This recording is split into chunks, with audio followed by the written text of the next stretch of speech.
2024-এর এই বর্ষা বিপ্লব আমাদের শেখায় এদেশের জনগণ যখন জায়গায় ওঠে তখন ট্যাঙ্ক, গুলি, গুম কিছুই তাকে থামাইতে পারে না।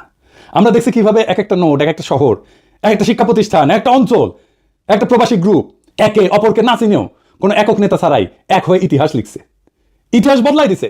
কিন্তু বিপ্লব শুধু ক্ষমতা বদল না, এটা ভবিষ্যৎ বদলের দায়ও। এই দায় এখনো পূর্ণ হয়নি। যারা ক্ষমতায় তারা যদি এই নোটগুলোকে পুনরায় সংযুক্ত না করে সাধারণ মানুষের বিশ্বাস ফিরায় না আনে, তবে এই বিপ্লবের শক্তি আবারও তাদের বিরুদ্ধে জেগে উঠবে, আরো ভয়ঙ্করভাবে, আরো সংগঠিতভাবে।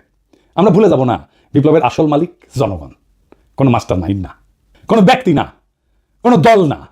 আমরা হার মানব না, কারণ আমাদের হাতে এখনো আছে সেই ঐক্যের চাবি, যা একবার এই দেশকে ফ্যাসিবাদ থেকে মুক্ত করছে।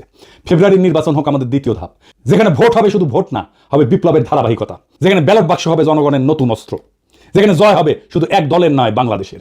ইতিহাসের গতি থামানো যায় না। যারা থামাতে চাইছে তারা হারায় গেছে, আর যারা শিখছে তারা সংগঠিত হয়েছে, তাদের হাতেই থাকে বিজয়। বিপ্লব চলমান, এই বার্তা জানুক শত্রু, এই বার্তা জানুক মিত্র। ইনকিলাব জিন্দাবাদ।